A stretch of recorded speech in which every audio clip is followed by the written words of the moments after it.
$60. That's what it cost in March 2023 to generate 1 million tokens, a novel's worth of AI output from OpenAI's best model. 16 months later, 60 cents. Same job, same company, 100 times cheaper, and OpenAI published both numbers themselves. Not a discount, not a sale. This video is the real math behind why that happened, and why it means almost every argument you've heard about whether AI is worth it was already out of date by the time you heard it. That single before and after is real, but it's not a fluke. It's one data point on a much bigger curve. Epoch AI, an independent research organization that tracks AI compute and pricing rather than selling it, measures something specific. The cost to reach a fixed level of AI capability on a given task tracked over time across every major provider, not just one company's price list.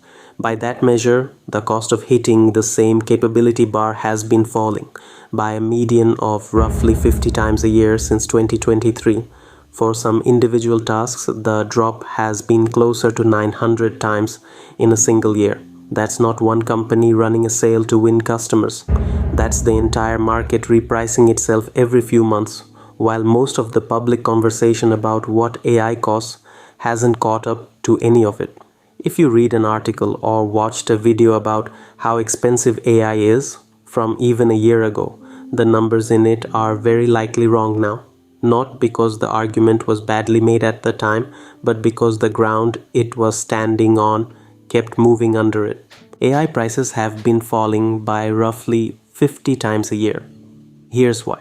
In 3 real documented reasons, none of them marketing spin. First, model efficiency. OpenAI's flagship model at that $60 price point in 2023 was a massive, expensive to run system, built to be the best available answer regardless of cost. The 60-cent model that replaced it in this comparison isn't the same model made cheaper.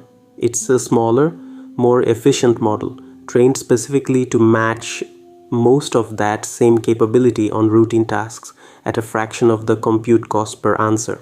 That pattern has repeated across the entire industry, not just at one company. Today's mid-tier model routinely matches yesterday's flagship on the tasks most people actually use it for a tenth of the price or less. The frontier keeps moving up. The biggest, most expensive models keep getting more capable, but the cost of good enough for the job keeps falling out from underneath them. Second, hardware. The chips running these models have gotten faster and more power efficient generation over generation, and every efficiency gain in silicon shows up, eventually, in what a provider can afford to charge without losing money on every request. Third, and probably the most underrated, competition. When there's only one credible provider of a capability, that provider can charge close to whatever the market will bear, because switching costs are high and alternatives don't exist. Once 2 or 3 serious competitors can do roughly the same job, which is exactly where the large model market is now, with OpenAI, Anthropic, Google, and a growing list of open-weight alternatives all capable of similar output. Pricing stops being a negotiation and starts being a race. Put those 3 forces together, smaller models doing more, cheaper hardware doing it faster, and real competitors undercutting each other to win the business. And you get a cost curve that doesn't just fall once and level off. It keeps falling on a schedule measured in months, not years. AI prices haven't just dropped on the model pricing sheet. The infrastructure underneath it has been racing to cut costs too. And that's where a lot of this price collapse actually gets manufactured. Amazon has publicly stated that its custom AI chip, Trainium 2, delivers 30 to 40% better price performance than comparable GPU-based instances. That's Amazon's own claim, not an independently audited figure, but it's a real on-the-record number from the company that runs some of the largest AI infrastructure on the planet. Amazon isn't alone, and it isn't first. Google has been building its own AI chips called TPUs for close to a decade, specifically to control this exact cost rather than pay a chip vendor's margin on top of its own infrastructure margin. Microsoft has its own custom silicon called Maya in the same race for the same reason. None of these companies are doing this for fun or for a press release. Designing a chip from scratch is an enormous multi-year bet that can fail expensively. But the cost of running AI at planet scale is large enough that even a 30% efficiency gain is worth billions of dollars a year, which is exactly why three of the largest technology companies in the world decided that bet was worth making anyway. The model price you see on a public pricing page is downstream of a much bigger, mostly invisible infrastructure race running underneath it. And that race is exactly why the price keeps moving instead of settling somewhere and staying put. AI prices have been collapsing by roughly 50 times a year, and here's the part that doesn't get talked about enough. When a cost curve moves that fast, decisions companies make against yesterday's pricing can age badly within months in both directions. This isn't about what these companies did wrong, it's about what changed underneath them while nobody was watching the price. Take Klarna. In 2024, the company said its AI customer service assistant was doing work equivalent to about 700 human agents, handling the majority of its customer chats within its first month live. By 2025, Klarna's CEO told Bloomberg directly that cost had become too dominant a factor in that decision, and that the company had lost quality as a result, and Klarna started hiring human agents back. Worth being precise here, because it matters. Klarna never disclosed an exact dollar figure for what that AI system saved or cost, only the headcount equivalent framing at the start, and later the quality complaints. It's a real, on-record story, just not one with the dollar math this video is otherwise built on. IBM's CEO told the Wall Street Journal that an AI system now handles roughly 94% of routine HR tasks at the company, and that IBM avoided filling somewhere around 200 HR roles as a result.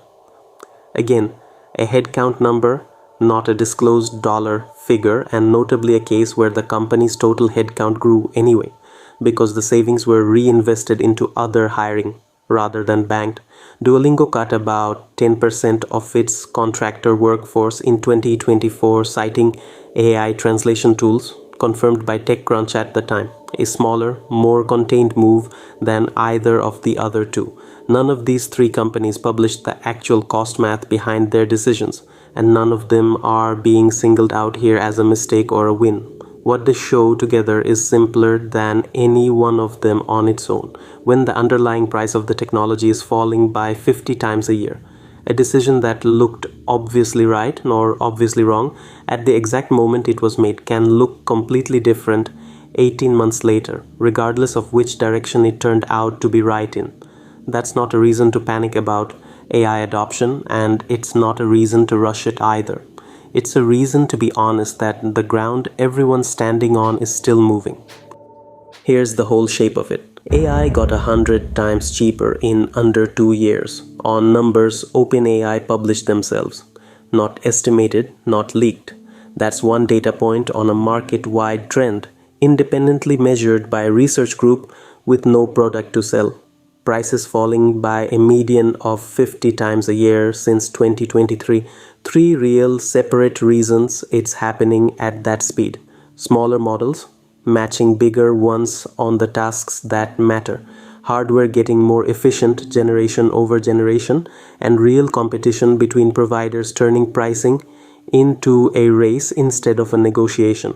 A parallel, mostly invisible infrastructure race chasing that same cost curve from the hardware side, worth enough to justify some of the largest engineering bets in the industry, and a handful of real named companies whose AI decisions, for better or worse, were made against a price that had already changed by the time anyone was evaluating the results. None of this is an argument that AI is cheap now, and none of it is an argument that it was overpriced before. It's an argument that the price is a moving target and has been the entire time anyone's been having this conversation. Any claim you hear about what AI costs or saves, including everything in this video, has a shelf life attached to it, whether anyone says so out loud or not.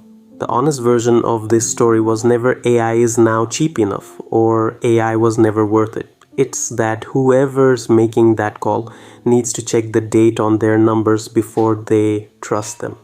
If a sourced numbers first breakdown like this one is useful, that's exactly what this channel does. Real figures, named sources, no invented stats. Save it if you want to find it again. And tell me in the comments which company's AI decision you want the real numbers on next.